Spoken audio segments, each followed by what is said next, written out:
But what's happened is that even though America's gotten much wealthier as a nation, ordinary Americans haven't gotten much wealthier.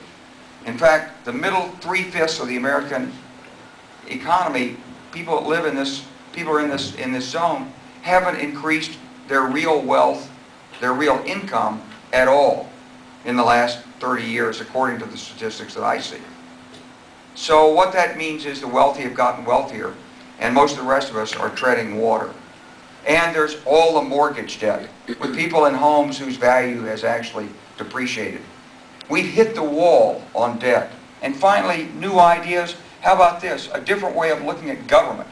You know, it was Ronald Reagan who gave us the great joke, you know, don't be running to government for help. Government's not the solution. Government's part of the problem. Okay, well, whose administration has run to government for help with the banking crisis? That's this administration. No, but government is part of the solution. During the Cold War, our government gave us a vision for how to keep America safe against the Soviet Union. We created the National Defense Education Act. We sent young people to college on it so we could be better educated. We built the Pentagon. We built standing forces. That was government leadership. It kept us safe, and 40 years later, the Soviet Union disintegrated. We won the Cold War. Why can't we have government leadership now to help us with alternative energy, help us with green jobs, help us protect our environment? For 10 years, or 8 years at least, we've been in the grip of people in power who think the way to govern America is to set one group against another. This group's not patriotic. This group is. This group doesn't have any faith. This group has good faith. This group, they don't believe in things. This group has wonderful beliefs. They've tried to set one side of America against another.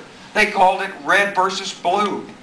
It became ingrained in television commentaries and news documentaries and election map coverage. What pulls America together is much greater than what divides us. This election is about putting someone in office who knows that when you're President of the United States, you're President for every American, not just Americans of a certain race, creed, color, political persuasion, or political party. We need someone who will give us some new ideas and some new leadership. We need Barack Obama. Let's put him in office. Let's put him in office now.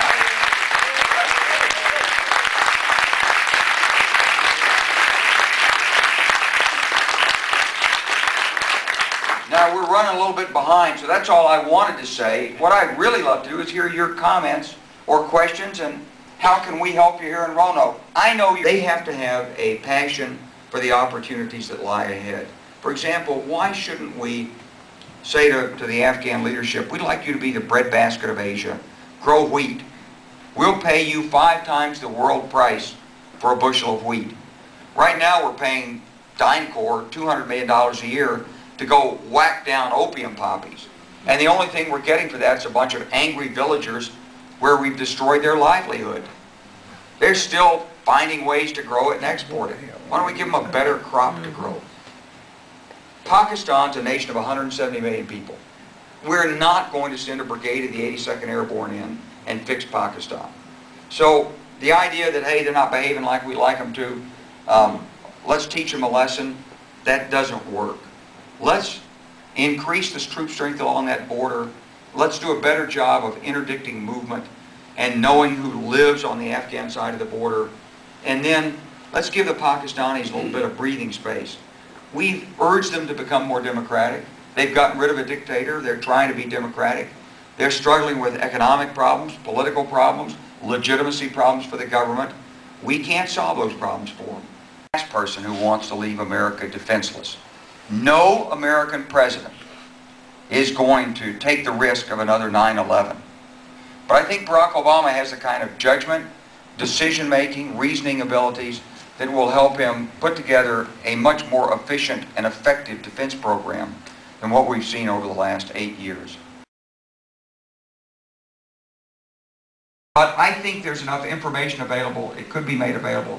We would find out in short order who these people are and whether they should be held and prosecuted or not.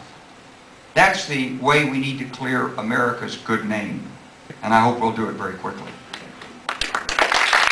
You vote with the power of one. If you want the power of many, get in here and work with Jay. Now do we have everybody's name? Everybody signed in?